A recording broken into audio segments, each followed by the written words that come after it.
Welcome to Shakin Hands, where we provide the platform for entrepreneurs and thought leaders to share their stories in order to hopefully influence others to get out of the rat race and chase their own dreams.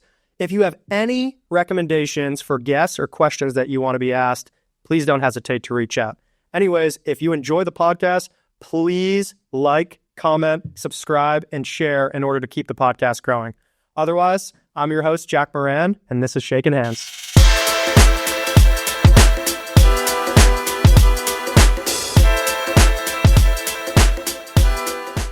If you're looking for business mentorship, I have a place where you can get feedback on your unique personal development and business growth challenges.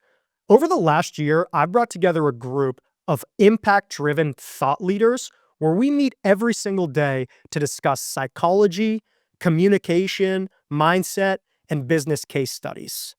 We have people who have made millions of dollars, lost millions of dollars, Harvard MBAs, and new entrepreneurs like you and I.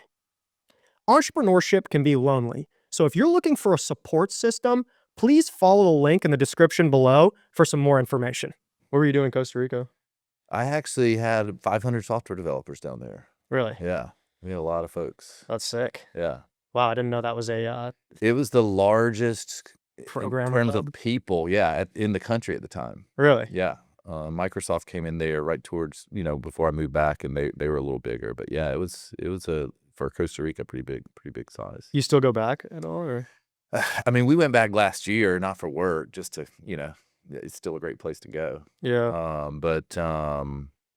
I mean, I would come back and forth. I had a 2-year-old down there at the time.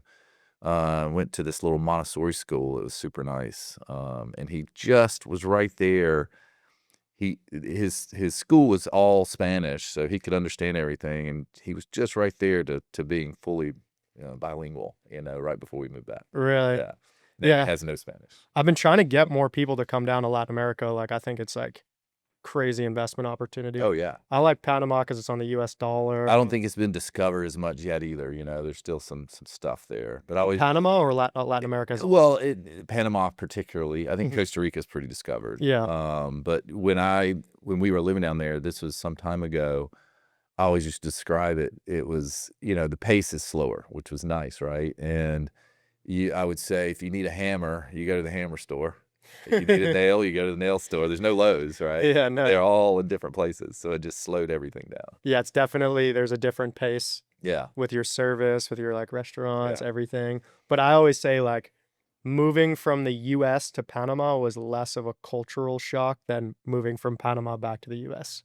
Yeah, it was interesting. Every time we would come back while living there, we kept a house here, and we would come back to, to see family or whatever, and it just felt like we were just in this lush Taj Mahal. I mean, we had a nice place down there and all, but it was just, I don't know, it's a different feel, you could just run to Lowe's, you could run to eat, and everything was right there and easy, accessible. Whereas down there, everything was kind of a day trip.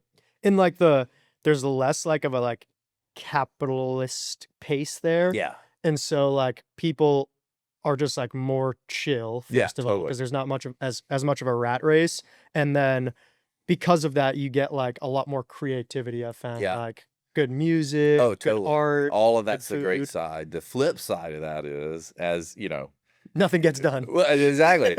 we had software developers down there, and we did design and development, and we had some big clients. And I remember Sony was a client, and this was our first onboarding product for Sony. And we had we would put teams together, 8, 9 people on a product team. And I remember we had our first deliverable with Sony, and I'm going to the team, it's coming up on Monday, and I'm like, hey, are we looking good? Are we going to hit that delivery date? It's the first one, we really got to show up well for these guys. And they're like, pura vida. I'm like, no pura vida. Are we going to hit this deadline? Yeah, we got a siesta to take right now. Yeah. So you kind of had to tighten them up a little bit for work. What are you doing now? I spend most of my time on a company called Event.Gives. We are a events management platform primarily for fundraising events. We're basically Eventbrite for fundraising. Okay. So we're the ticketing platform. Our software is checking you in. We're facilitating silent auctions, live auctions, raffles, donations, just anything around fundraising for events. we do that. What specifically about the platform is different and specific, or what is specific to fundraising? Well, I mean, Eventbrite, right? That's something most people have heard of. They'll sell you a ticket and you go to a concert and you have a good time and, you forgot about Eventbrite. We're keeping a relationship with that ticket purchaser past the door.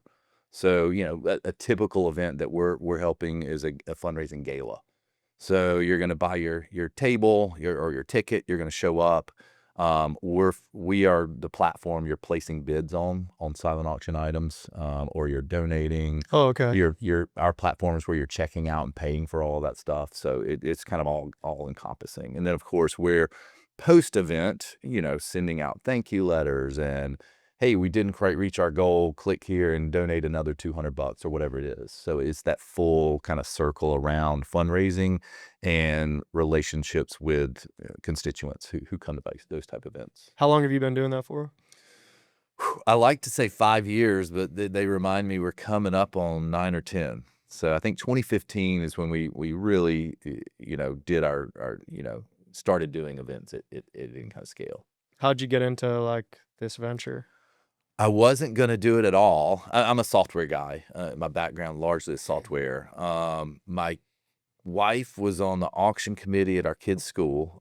They were going to Sullivan's Island Elementary at the time. And I saw one of their meetings and they had stacks of clipboards and papers and just all these broken processes that, I couldn't look at without wanting to fix. And selfishly, I just didn't want to keep writing my name on the paper all night and checking it. And so I just said, hey, we've got phones. Can we just make a little text bot? We can text our bids in and make it simple. They let me do that. And That's awesome. that was it. I just wanted it for that one event. And it doubled what they had ever raised. So it was kind of this eye-opener of this world of fundraising events. And, I kind of said, let me kind of understand this world and see if there's, something fun to play in here with a company. So then what was the next step after that? Like identifying this opportunity? Yeah, I mean, they wanted to use it again, of course. It went well. So, a few months later, they had another event coming up and wanted to use it. And I remembered standing in line for an hour to pay. And so I said, if you want to use it again, you got to let me fix checkout. And so now there's a landing page where you land and click pay and all the stuff you do. And then from there, that was it. It was like, let me understand this world of fundraising. And what I found was solutions in it were companies that would send 8 people in red shirts to turnkey run your event for you, which was very expensive and not scalable. So my entrepreneur mind said, I can introduce a self-sign-up, self-managed platform into the space and do really well. And that's what we did. So how do you start like taking this product that you kind of developed by accident or just for fun for your own use into something that was scalable and could be distributed? Yeah, I mean, I subscribe to something I call selling the ghost. So it's just that it's finding people who have a need and saying, we'll provide that need if you buy it. And as soon as they say, yeah, we'll buy it, you got to be able to fulfill to build that thing. So it was just that we just kept solving problems within this world. So, we made it easier to place bids. Then because now we're texting, we could send out bid notifications to get you back engaged, right? We fixed checkout, made that easier. And then we found out waiting in line to get into these events, if you're waiting in line 30 minutes, an hour, that's a problem. You're not happy. So we said, let's sell tickets. Now we can control check-in. And we just kept solving problems until we were an enterprise platform in the space. What are you guys planning on doing with the company? Like, what are your goals for growth? I always thought, in most things I do, as an entrepreneur, you kind of go, yeah, I'm gonna go kind of throw 2 years at this thing and exit it. That was always the plan. So we're a little past 2 years in, but that's always the thing. Everything's for sale, right? But I do think as a company, this one, Event.Gives particularly, we are kind of at a point where we've got a very mature product. We're expanding our offering into, okay, we do events in our sleep. We do them really well. Our clients need CRMs. So they need to manage relationships with their customers. Let's expand our offering and cover those features. Peer-to-peer fundraising in this world, if you see people that say, hey, I'm running a 5K, go to my page and donate, the money goes to American Heart. We're launching tools like that, but we've got a mature product, and now we're looking for partnering opportunities to, for people that can expand our reach through marketing, sales, that sort of thing. So, as far as like, the CRM service, for instance, do you subscribe more to the model to do it in-house or to like have some affiliate program where you guys are just like, giving the business to someone else that integrates with your platform and instead of like you guys handling the CRM, but like Yeah, no, it's an brokering it interesting up? question. I've just had a lot of these conversations recently, where we're talking with, like, Blackballed is someone who's in town and is large in the fundraising world, so we're in their partner program and do a lot of things. But they're a good example of to say they've got a very large megaphone, right? They've got 40,000 clients. Hopefully that number's right if they're listening. I don't want to undersell them. They have a very large customer group though, right? And we aren't as large, but our superpower is improving processes and building software. And so that's where we can say, we've seen all the CRMs out there. We can build a better one. And then maybe partner with, like auctioneers. In the world of fundraising, there's auctioneers. Oftentimes they'll have 100 to 200 events that they work every year as the auctioneer. So we can partner with them to say, here's a white labeled event management solution you can now Right. sell, right? And so I like for us to take on the heavy lift of the product side and then look for opportunities for, people to white label it or sell it. Sourcing those like distribution channels instead of finding Yeah, million end users, finding one exactly. strategic partner with Yeah. a million end users. Yeah. I mean, That's even within competitors, right? We just did a big round of reaching out to our competitors, direct competitors, and saying, hey, we see a gap in your offering. We're really good at that. I know we're competitors, but here's a section of the market you can't even service. Why don't you dump them on us and we'll pay basically a sales relationship back. And so there's win-wins even with competitors, I feel like. how do you navigate those conversations and like set the tone that you're not going to step on their toes and get a deal done with someone who is I think it's just relationships like anything else, like kind of getting a relationship with their founders or whoever the case may be. It's usually their founders. And just being frank. I'm always really frank, just let's put it all on the table. And if there's a win here, let's recognize it. And if there's not, let's go find one somewhere else. what do you think is like the secret sauce to developing good long-term relationships? I don't know if I'm good at that because I'm not the right person to ask.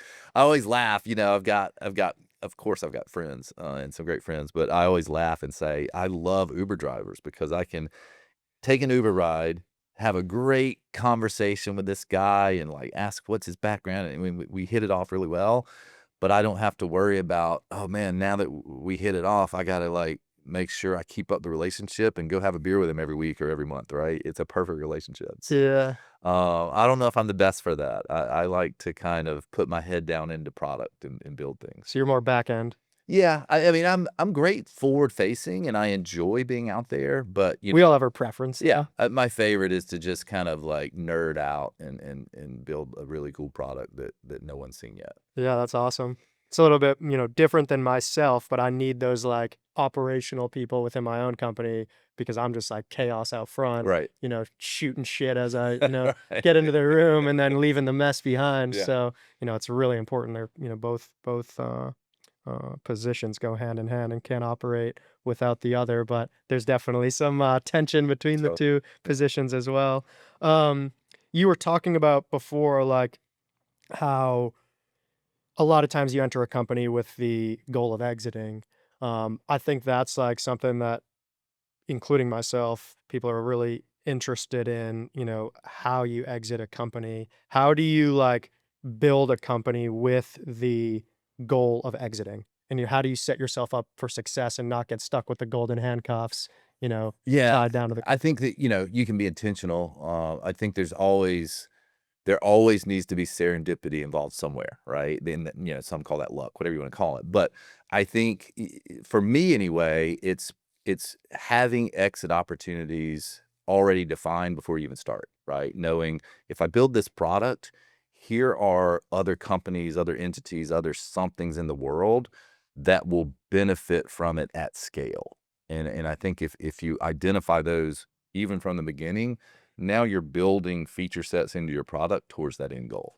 Have you exited companies before? Yes. What are the, I don't want to say variables, but yeah, I guess variables that purchaser is looking for within the company, those intrinsic values of the company that make it sellable? Yeah, I mean, I'm totally shooting from the hip with this, and this is my made up version of that. I think there's a couple ways. I think users are always king, right? If you've got 3 million users, that's valuable. If you say here's 3 million users that use our product base, and if I can sell this product with those users to you, and you can immediately hand them your product, I think that's an easy win, right? Right. Otherwise, I think you're looking at, is there a product like a CRM that can sell into their own customer base event features? I think that's another thing to say. Here's a product that's complementing to yours that you can immediately sell to your own customer base. I think those are the two easiest things I point at. And simplicity is pretty important, right? Like there could be the biggest opportunity in the world, but I feel like a lot of these deals get screwed up just through integration. Totally, and I think there's oftentimes this happens to me a lot because I see very clearly, hey, I've built this. It's a perfect path for you. And it might very well be, but then they have a lot more risk averse kind of Right. infrastructure on their side, right? To say, well, you're not wrong, but we've got a focus on this, and our next 3 quarters are this, and you've got timing also matters. Right. And like the executives can get the vision, but then adoption throughout the entire company is a whole nother thing. Yeah, you might run into a product manager who feels like, well, I was going to build that next quarter, or I thought ours was pretty good, and now you're stepping on their toes. So there's a lot of kind of things you got to manage.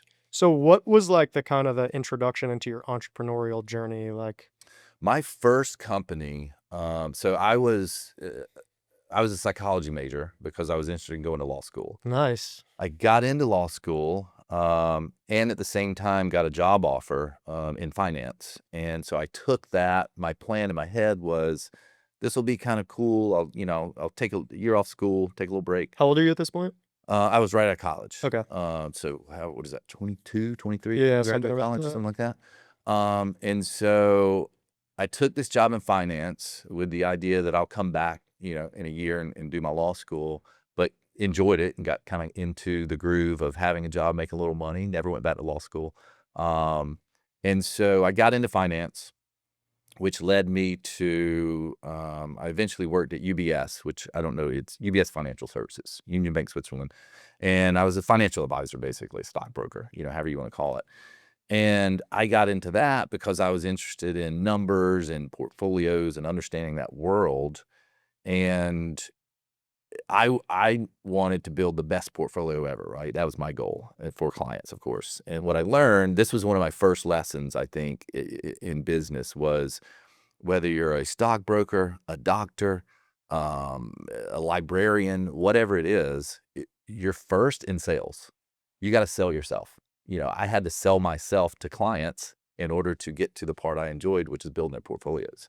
And so while I was good at that and I enjoyed it, it wasn't what I wanted to do.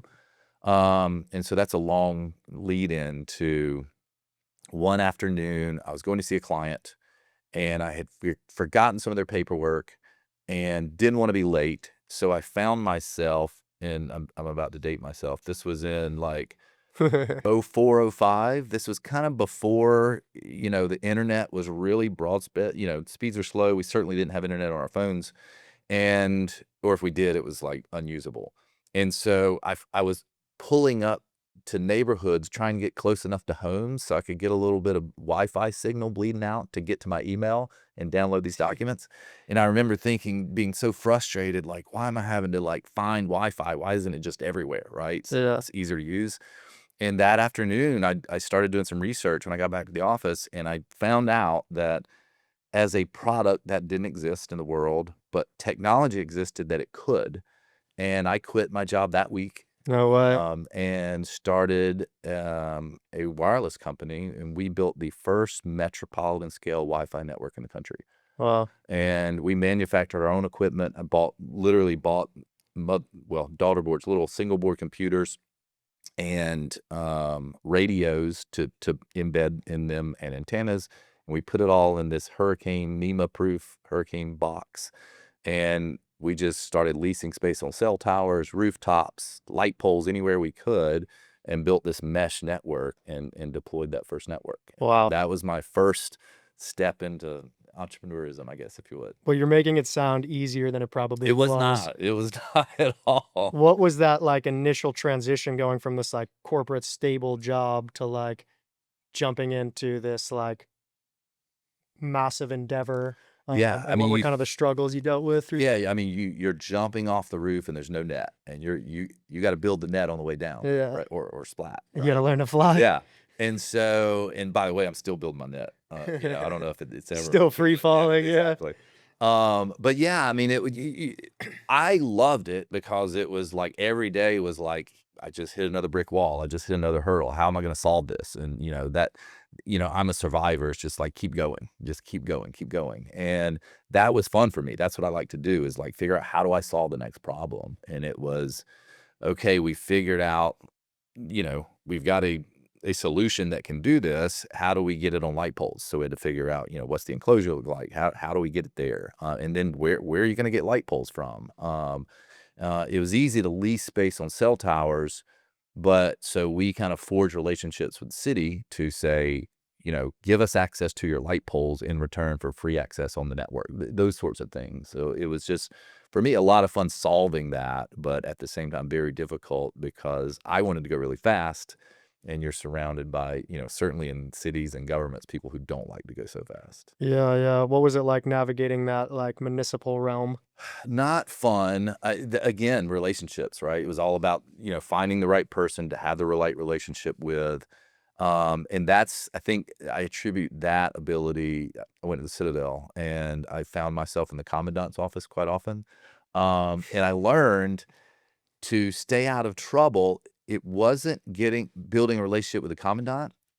For me anyway, I built a relationship with his secretary because I learned nothing gets to him but through her. And she became my filter. I kept a client on her desk every week and, brought her the apple and all the things. And she's the only reason I graduated. You're keeping her So palms greased. yeah, exactly. So I kind of learned through that. It's finding, the right person isn't necessarily always the mayor. It's, Yeah. it's someone else maybe that is actually, hitting the buttons, pulling the levers. Finding that person, having that relationship, I think is key. So early in that entrepreneurial journey and like through that process, like what were some of those lessons or those hard to swallow pills that you took on that, you still carry to this day that are important to your success? Yeah, I think, for me, I can build and see a vision pretty quickly for things. And I get frustrated when other people don't share that vision. And it's not, it's not that I have the best vision or perfect vision, it's just that I can see one, right? Yeah. And it's always frustrating when you can't get alignment on the other side or quickly enough to kind of execute what you want to do. And I think that's, a little bit of me being neurotic and a little bit of truth in there too, that, it goes back to sales. You can have a great vision, but if you can't sell it to people around you to get buy-in, you're not going to go anywhere. So what are the keys to having that influence over your constituents and making them see that vision and making them inspired so that they're moving in a direction, building momentum towards that end goal? Yeah, I think being frank is always worked for me. Let me just put all my cards on the table. I'm not going to try to hide something from you to use it later. I'm just going to put it here now. I think you get to the end of conversations quicker. Yeah. I think yes is phenomenal. No is okay. Maybe is the worst, right? You never want to get stuck at maybe. So the quicker you get to a no is the faster you get to your next question and maybe eventually a yes, right? Right. So I think that's super key. And I think confidence. If you aren't confident in your vision, no one else will be, and you've got to exude that. Yeah. You've got to know you can get there, and I think people will sense it and they'll want to follow you. I think that's key. What habits do you instill in your own life that allow you to be successful? I think never stopping. Oftentimes everyone wants to, right? I think everybody has different thresholds. Unfortunately for me, mine's really, really high.